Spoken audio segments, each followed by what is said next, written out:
Bom, pessoal, a partir de agora eu estou gravando a aula. Vocês já sabem a advertência de sempre, né? Se quiserem participar com sua imagem de webcam, não é proibido, fiquem à vontade, mas saibam que a sua imagem vai ficar disponível junto com a gravação da aula, eventualmente se ela aparecer, tá certo? Então, aula passada a gente chegou ao slide anterior a esse que está na tela. Nós terminamos de falar sobre a classificação das servidões. Deixa eu só lembrar vocês do que a gente está falando quando a gente se refere a servidões.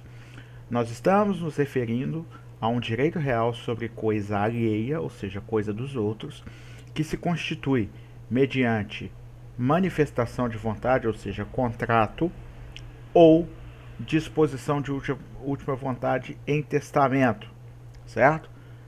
São as duas formas voluntárias de se criar uma servidão. Ainda temos a forma involuntária, né, de se criar uma servidão, que é pelo uso exclusivo da aludida servidão durante 10 anos com justo título ou 20 anos sem justo título, para se adquirir a servidão por uso capião. Ainda pode-se obter a servidão por sentença judicial, tá? Mas normalmente obtém-se por sentença quando você já a tem por justo título, tá ok?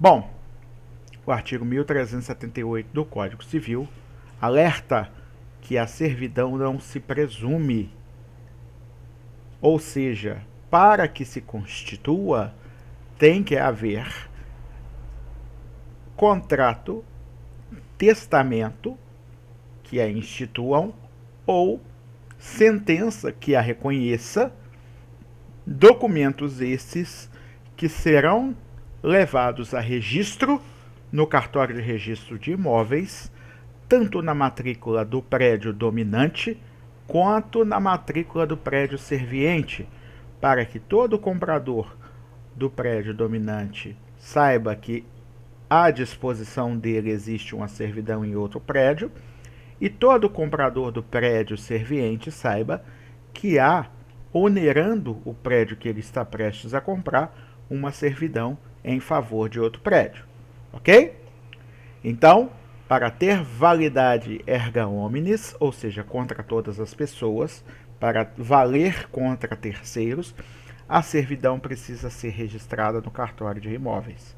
Se não registrada, ela não terá valor jurídico vinculante de terceiras pessoas. Ok?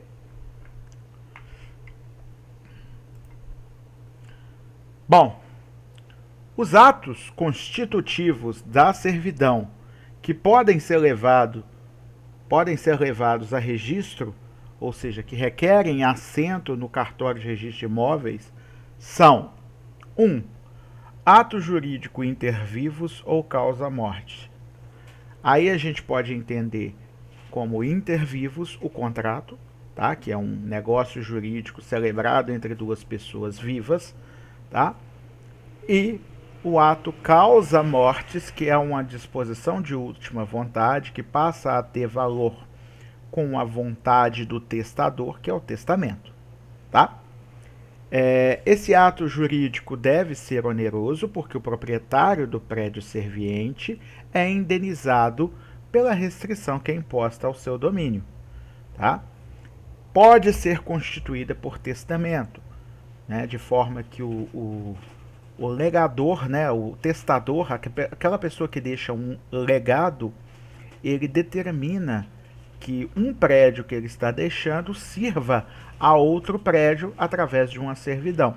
Lógico que essa servidão deixada por testamento ela só vai ter valor pós-morte do indivíduo. Por quê?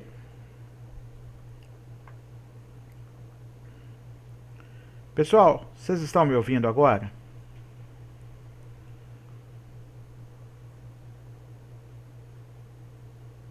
Estão ouvindo, pessoal?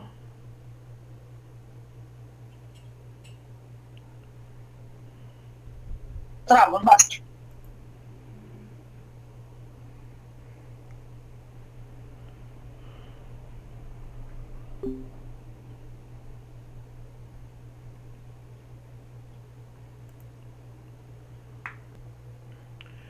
Pessoal, de novo, a aula já está gravando, tá? Só para a gente saber aí. Eu dizia que a servidão não se presume e que precisa ser levada a registro no cartório de imóveis para valer contra terceiros, tá? Quais atos constitutivos podem ser levados a registro para que valha a servidão como algo, um direito real em coisa alheia, sobre coisa alheia? O primeiro é o ato jurídico inter vivos, ou seja, contrato, ou ato jurídico causa mortis, ou seja, testamento, tá? Lembrando a vocês que este ato jurídico inter vivos é um ato oneroso, porque o proprietário do imóvel serviente acaba sendo indenizado pelo ônus imposto ao seu imóvel, né?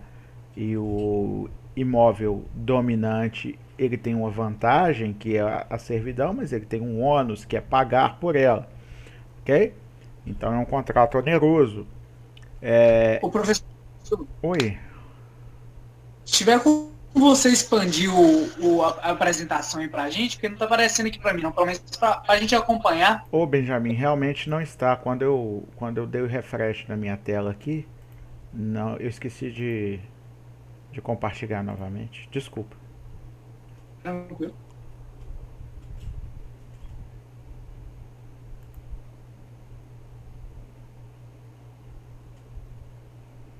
Obrigado aí por ter me lembrado, tá?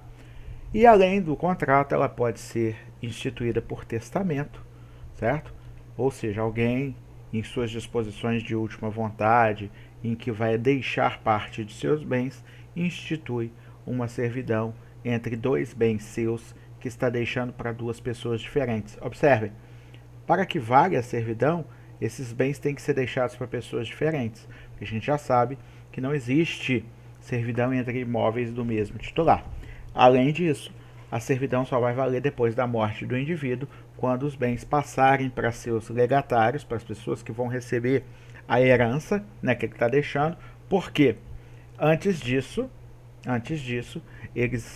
os dois imóveis pertencem ao mesmo indivíduo e não pode haver servidão entre eles. Ou seja, a servidão só passa a valer quando os bens passam a ser de pessoas diferentes. Tá certo? Bom, além disso, a sentença judicial numa ação confessória que homologue uma divisão de dois imóveis e que haja nesta sentença um acordo entre as partes para gerar uma servidão, uma sentença numa ação confessória que reconheça a existência de uma servidão, tá, que estava sendo discutida, a sentença de uso capião através do uso contínuo da servidão durante 10 anos com justo título, ou uso contínuo da servidão durante 20 anos sem justo título, né? Então, neste caso, a sentença que reconhecer a existência dessa uso capião vai ser levada a registro no cartório de registro de imóveis, tanto na matrícula do imóvel serviente como na matrícula do imóvel dominante. Ainda temos a questão de destinação do proprietário.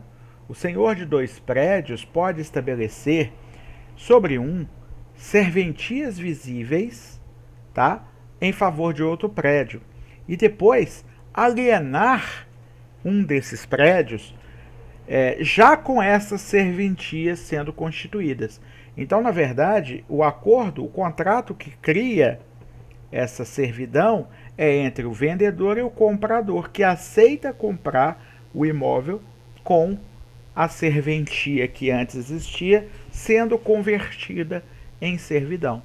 Lembrando que antes da venda de um dos imóveis não havia servidão entre eles, porque os dois prédios pertenciam ao mesmo dono.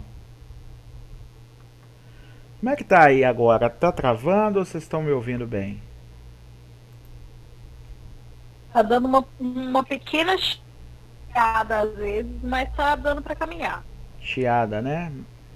Tá. Se ficar ruim, vocês me avisam, tá? Afinal de contas, a gente está aqui para tentar dar uma aula de qualidade. Se a tecnologia não nos permitir, a gente dá um jeito, remarca essa aula para uma outra oportunidade em que tudo estiver melhor, mas a gente vai conseguir se Deus quiser, tá bom? Bom, então, estabelecemos até aqui as formas de constituir uma servidão, o que pode ser levado a registro, e vamos falar agora dos direitos e deveres dos sujeitos relacionados à servidão, ou seja, dos proprietários dos prédios dominante e serviente. Primeiro vamos nos referir ao prédio dominante. O proprietário do prédio dominante tem direito de 1. Usar e gozar da servidão. A servidão não foi estabelecida em favor dele, ele tem direito de usufruir dos benefícios que essa servidão traz para si. Segundo, realizar as obras necessárias à conservação e uso da servidão para que essa servidão atinja os seus objetivos.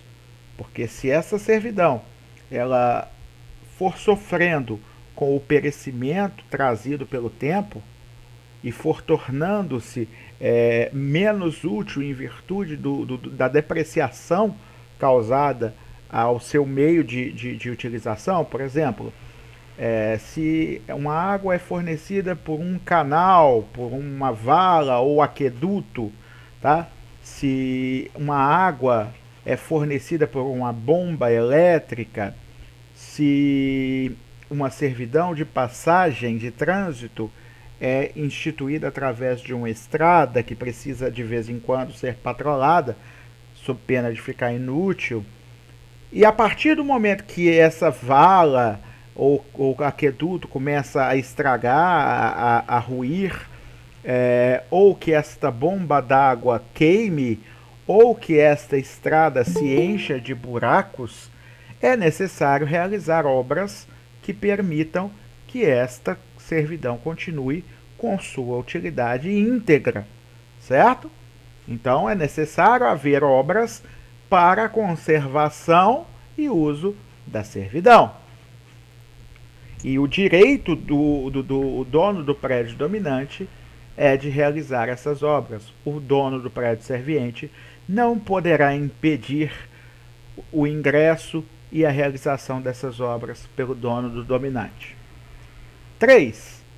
Esse é o mais polêmico e o que as pessoas mais esquecem. Exigir a ampliação da servidão para facilitar a exploração do prédio dominante, mesmo contra a vontade do dono do prédio serviente, que tem, contudo, direito à indenização pelo excesso. Isso está no artigo 1385, parágrafo 3º do Código Civil. O que acontece quando a exploração do prédio dominante, para continuar tendo utilidade naquela servidão, precisa que aquela servidão seja ampliada sob pena dela se tornar inútil? O dono do prédio dominante poderá exigir a ampliação daquela servidão, certo? Indenizando o dono do prédio serviente pelo excesso. Mas, professor, você falou que a servidão não pode ser ampliada em condições normais. Não, tá? Se a servidão continua tendo a sua utilidade garantida, se essa servidão continua sendo usada para os fins a que se destina, sem que a sua utilidade seja prejudicada por ser insuficiente, ela não pode ser ampliada mesmo.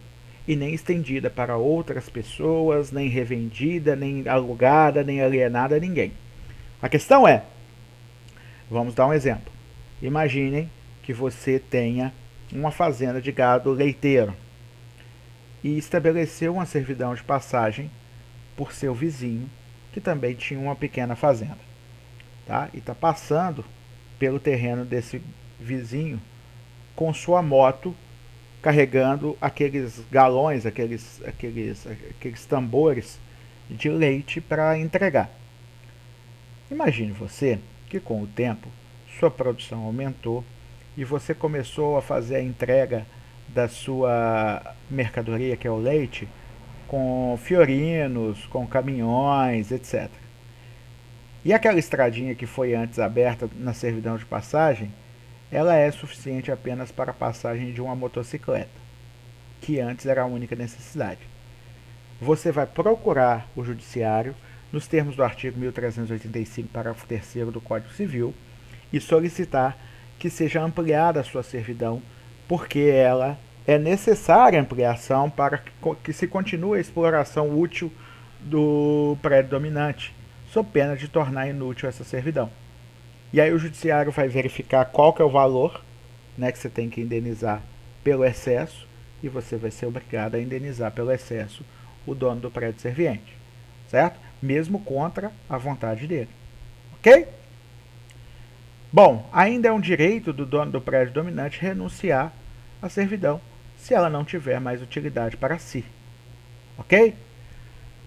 Por fim, quinto, ele pode, o dono do prédio dominante, remover à sua custa a servidão de um local para outro local do prédio serviente, desde que isso aumente consideravelmente a utilidade da servidão e não prejudique em nada o prédio serviente. Veja bem, uma vez estabelecida a servidão, ela não vai poder ser alterada de local se isso causar prejuízo ao prédio serviente, tá? Ou seja, a possibilidade de mudar de local é apenas se não trouxer nenhum prejuízo ao serviente e isso aumentar consideravelmente a utilidade dessa servidão para o prédio dominante. Esse é o teor do artigo 1384 do Código Civil. Tá ok? São direitos do prédio dominante, do dono do prédio dominante. Agora vamos falar dos deveres do prédio dominante, do dono do prédio dominante. Primeiro, pagar e fazer todas as obras para uso e conservação da servidão. Ele não tem só o direito de fazer essas obras, mas ele também tem o dever de fazê-la, ok? Sob pena de perdê-la, ok? E além disso, custeá-las, pagar por essas obras. Evitar qualquer agravo ao prédio serviente, ou seja, qualquer prejuízo, uma vez que a servidão deve ater-se às necessidades do prédio dominante. Ou seja, qualquer prejuízo além dos limites da servidão não é tolerado, a menos que se consiga judicialmente o direito de ampliar a servidão, que a gente já falou no slide anterior, mas não sendo o caso, não se poderá agravar a situação do prédio serviente, tá certo? 3. Indenizar o dono do prédio serviente pelo excesso da servidão em caso de aumentar-se a servidão por necessidade do prédio dominante. A gente acabou de falar disso, tá? Se for aumentada a servidão, ainda que judicialmente contra a vontade do prédio serviente, tem que se indenizá-lo pelo excesso. O proprietário do prédio serviente, por sua vez, tem direito de 1. Exonerar-se de pagar despesas com uso e conservação da servidão, quando tiver que suportar esse encargo, desde que abandone total ou parcialmente a propriedade em favor do proprietário do prédio dominante, abandono liberatório, e se este recusar-se a receber a propriedade serviente ou parte dela, caber-lhe-á custear as obras de conservação e uso. Vamos lá. Quando o dono do serviente também tem que participar dos custos de conservação da servidão, quando ele também usa, certo? Quando você constitui a servidão, você não está transferindo a propriedade para o dono do prédio dominante, não. Tá? Você está apenas transferindo uma utilidade. Ou seja, ele não é dono da estrada. Ele pode passar pela estrada. Ele tem que manter a estrada? Se ele utilizá-la sozinho, sim. Agora, vamos supor que essa estrada acabou se mostrando útil também ao dono do prédio serviente. E ele tolera o uso da estrada pelo dono do prédio dominante, cumprindo assim o que está na servidão, mas ele também usa. Se ele também usa, ele também é responsável por custear as obras de manutenção dessa estrada. Ok? E aí, ele deixa de ter que custear essas obras se ele abandona o uso dessa estrada em favor do dono do serviente. Aí, se ele abandona a propriedade dessa estrada em favor do serviente, o que vai acontecer? Essa estrada vai deixar de ser uma servidão e vai passar a ser propriedade do prédio serviente. Além disso, Se o dono do dominante, perdão, não era o servente, dominante, recusar-se a receber a propriedade da estrada, com o desuso por parte do dono do serviente, vai ter que o dono do dominante suportar sozinho as obras de conservação, mesmo não sendo dono da estrada, tá? Então, duas são as hipóteses do dono do dominante que antes tinha que pagar junto as obras de conservação, porque usava junto, deixar de ter que pagar. Ou ele dá a estrada, não só o uso da passagem, como também aquele pedaço de terra para o dono do dominante, e aí não tem que pagar por mais nada ali, ou ele para de usar simplesmente se o dono do dominante recusar-se a receber a propriedade, passando o dominante a usar exclusivamente, ele tem que pagar exclusivamente pela manutenção. Tá certo? Também é direito do dono do serviente remover a servidão de um local para outro, que seja mais favorável à sua utilização, sem que isso acarrete desvantagem ao exercício normal dos direitos do dono do prédio dominante. Vamos supor que no momento da constituição da servidão decidiu-se que ela ia passar por um lado do terreno. Posteriormente, o dono do serviente descobriu que aquele pedaço do terreno era a parte mais fértil do terreno e que convinha a ele plantar ali, ao passo que existia outro pedaço do terreno que era pouco fértil e que ali poderia passar a estrada pela qual tinha servidão de passagem o dono do prédio dominante, sem causar prejuízo à área. O Leonardo começando a travar bastante.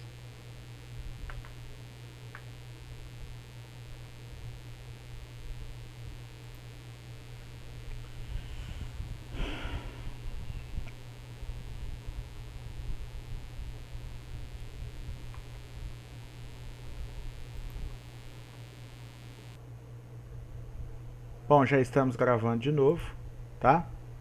Eu vou de novo apresentar o slide aqui.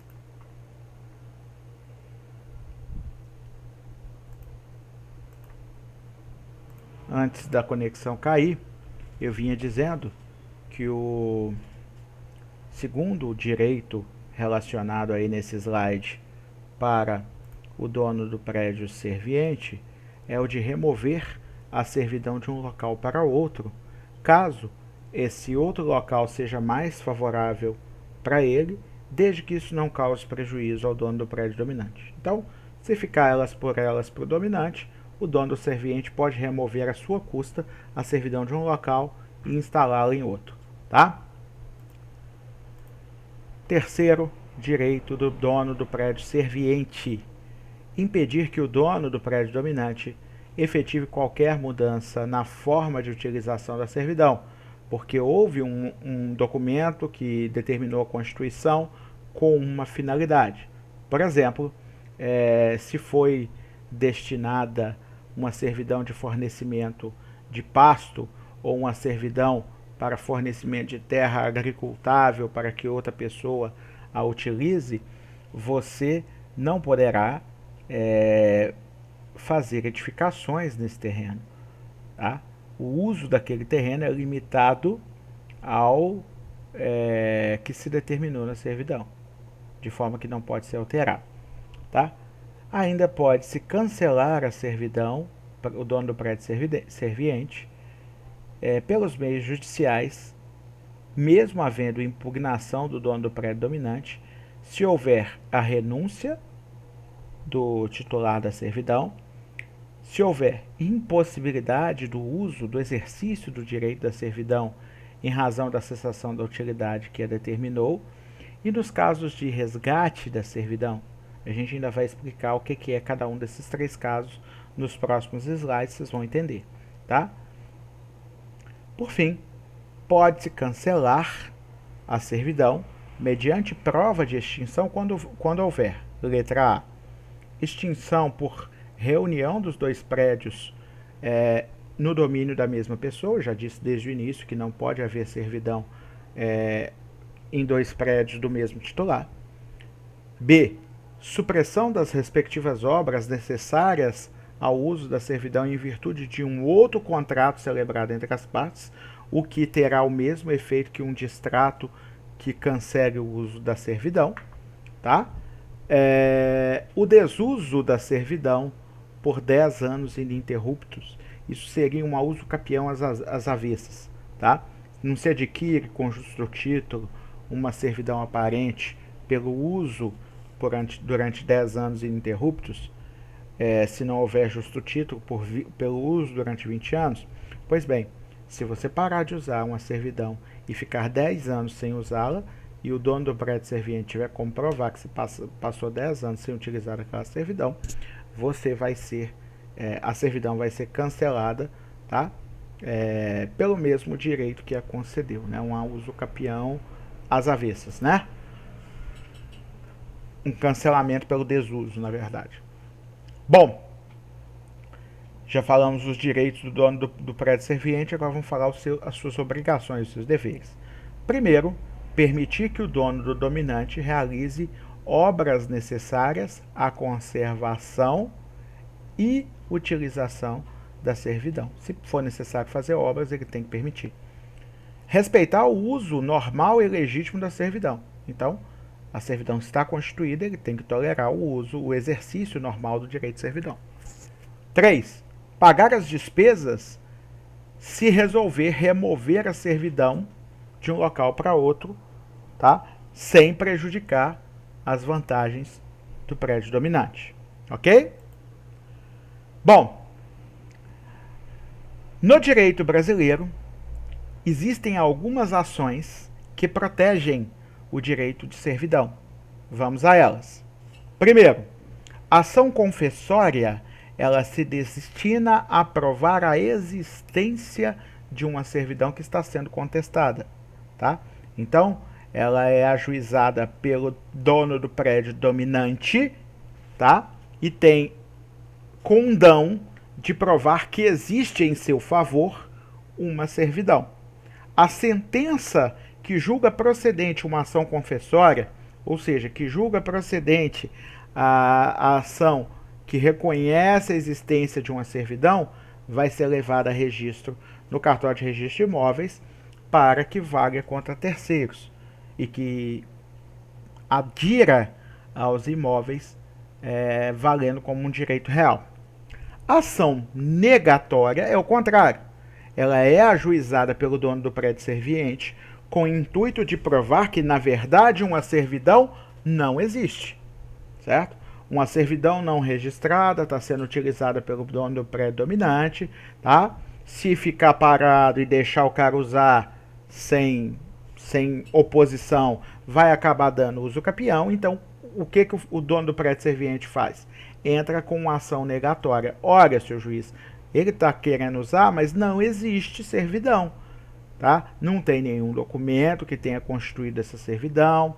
Ele jamais usou essa servidão como sua, tá? Inclusive, ele se aproveitou da morte do meu pai para querer entrar lá e usar essa servidão que nunca existiu.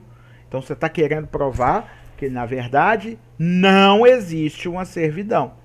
E não existindo uma servidão, o que vai acontecer? O juiz, reconhecendo sua inexistência, ele afasta, por exemplo, a contagem de prazo para a sua aquisição por uso capião. Nós temos ainda a ação de manutenção de posse.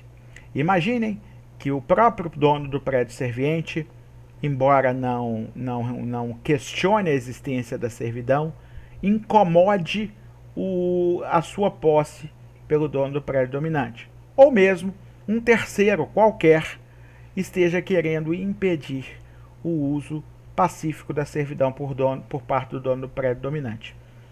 O dono do prédio dominante pode ajuizar uma ação possessória para proteger a posse que detém sobre o direito de servidão. Tá ok? Ação de nunciação de obra nova. Imaginem vocês que um local onde reina uma servidão em favor de um prédio dominante, o dono do serviente resolva construir uma obra que impeça futuramente, quando essa obra estiver pronta, o exercício do direito de servidão. O que o dono do prédio dominante pode fazer? Entrar com ação para embargar essa obra, pedindo a anunciação da obra nova. Por fim, a ação de uso capião, nos casos que estão previstos na lei, né? Desde que a servidão seja aparente, ou seja, se a servidão é visível ao olho nu, o uso dela, que não seja contestado pelo dono do prédio serviente, conduz, em 10 anos, se houver justo título, ou em 20 anos, se não houver justo título, a sua aquisição por uso capião. A sentença que reconhece a uso capião pode ser levada a registro no cartório de registro de imóveis para valer a servidão em todos os seus efeitos. Tá certo? Formas de se extinguir a servidão, ou seja, quais são as formas peculiares de extinção da servidão. Formas peculiares, por quê? Porque dizem respeito somente à servidão. Primeiro, renúncia do titular da servidão. O que é a renúncia? Não quero mais.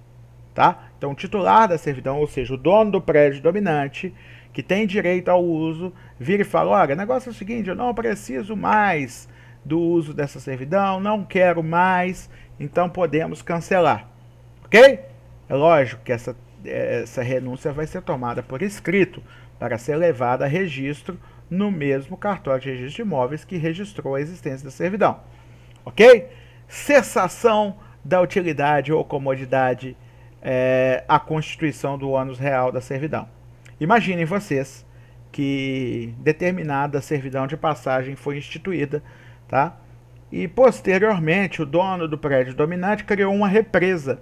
E essa represa acabou inundando o acesso que ele tinha àquela servidão de passagem, de forma que ele não mais utiliza aquela servidão de passagem porque o acesso àquela servidão está inundado. Ele acaba construindo, melhorando a estrada que ele já tinha antes, etc. Porque pela inundação causada pela sua represa, tornou-se impossível continuar a usar aquela servidão. Dessa forma, uma vez que o serviente prova, olha, está inundado, ele não usa mais, né? Nem tem como usar, porque não tem como ele chegar lá, porque ele não pode passar de submarino. Então, chegou num ponto que a inundação tampou o acesso à servidão de passagem, não tem mais utilidade para ele.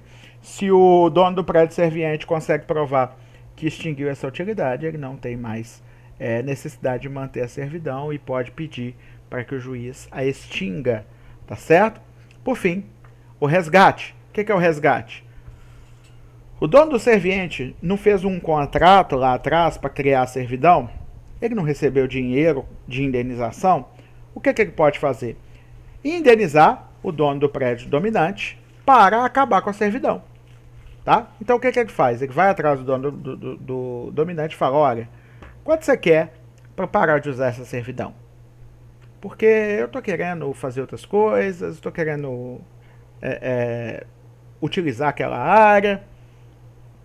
Quanto você deseja?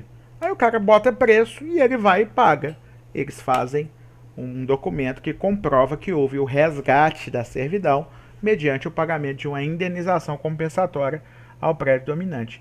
Leva-se esse resgate, esse documento que comprova o resgate, ao cartório de registro de imóveis e extingue-se a servidão. Eu disse a vocês antes que normalmente a servidão é perpétua, mas não disse a vocês que era impossível extinguir uma servidão. Significa que, pelo menos, normalmente, se não se estabelecer, né, uma condição ou um termo, ou não se extinguir de outra forma, ela vai durando para sempre. Ok? Os modos comuns que valem para todos os tipos de contratos, e isso aqui também aplica-se aqui. Primeiro é a confusão. Confusão ocorre quando os donos dos dois prédios passam a ser a mesma pessoa. Tá? Então, o dono do serviente comprou o dominante, o dono do dominante comprou o serviente, os dois venderam para uma mesma pessoa, tanto faz, tá? Desde que o dono do prédio serviente e o dono do prédio dominante passem a ser a mesma pessoa, extingue-se a servidão, ok? Supressão das respectivas obras nas servidões aparentes por efeito de contrato ou outro título expresso. Imaginem vocês que para o uso da servidão sejam necessárias determinadas obras. Tá? E aí, de repente, o dono do dominante e o dono do serviente celebram um novo contrato que determina a retirada dessas obras, a supressão dessas obras. A partir do momento que se suprime essas obras, essa servidão perdeu sua utilidade, porque ela não está sendo usada porque as obras deixaram de existir. E uma vez que o contrato que determinou isso retira a utilidade da servidão, ela pode ser extinta. Tá ok? A terceira forma comum é aquela que a gente já mencionou, o desuso, né? Se você ficar sem usar uma servidão por 10 anos consecutivos, demonstra o interesse do titular de continuar a usar essa servidão e a perda da utilidade dessa serventia, e perdendo sua utilidade, ela deve ser extinta. Ou seja, o ônus não deve permanecer se esse ônus não tem a menor utilidade para o dono do prédio dominante. Ok? Além desses modos extintivos, podemos acrescentar esses últimos 5 aqui. Perecimento ou desaparecimento do objeto. Imagine que cai um meteoro que destrua o prédio serviente, que o poço que fornecia água, ou a nascente, ou o açude que fornecia água seque. Imaginem vocês que haja um terremoto e a estrada se destrua e não dá mais para passar, porque ou pela erosão, ou pela inundação, ou por qualquer outro motivo, aquela estrada deixou de ser transitável e não dá para consertar. Tá? Então, qualquer perecimento ou desaparecimento do objeto da servidão torna a servidão extinta. O decurso do prazo, se a servidão foi constituída a termo. Eu disse que normalmente a servidão é perpétua, mas não quer dizer que seja proibido colocar dia para ela terminar. Entendeu? Então você pode estabelecer, por exemplo, o uso dessa servidão por 10 anos, por 5 anos, por 20 anos. Se a servidão foi estabelecida a termo, com o decurso desse prazo, extingue-se a servidão. Ou o implemento de condição resolutiva, por exemplo, estabelece-se que uma servidão de passagem poderá ser utilizada enquanto não for asfaltada a outra via que dá acesso à propriedade do prédio dominante, certo? Uma vez asfaltada a outra via, algo que não se sabe se... Leonardo, parou de novo. Só um instante, então.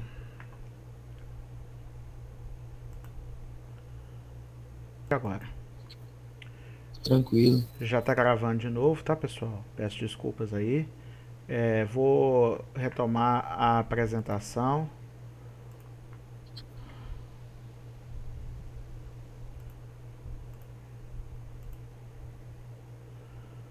Bom,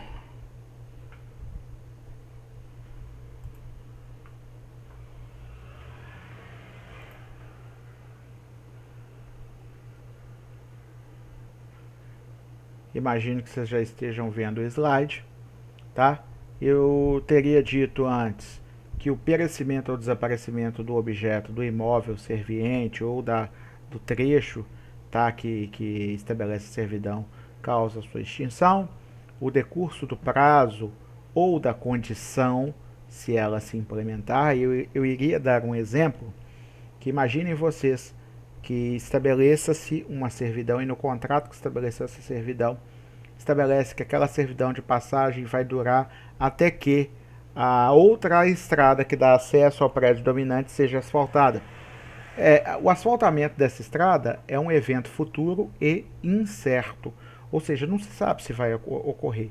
Mas uma vez acontecida, implementada essa condição, implementou-se o que era necessário para extinguir a antiga servidão de passagem.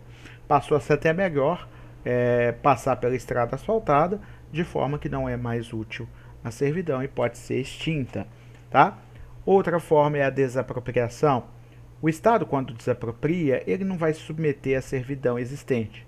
O que ele tem que fazer quando o Estado vai desapropriar um bem para qualquer fim? Por exemplo, para fins de reforma agrária, utilidade ou necessidade pública, interesse social, etc.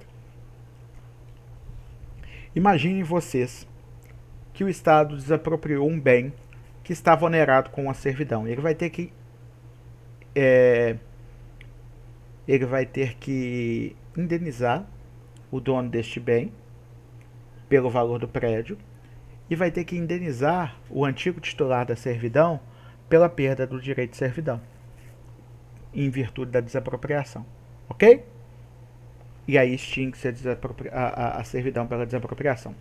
Por fim, a convenção, se a servidão é oriunda de vontade, pode cessar se houver acordo das partes interessadas pelo distrato. Né? Houve um contrato para criar, pode haver um distrato para acabar, sem problema nenhum.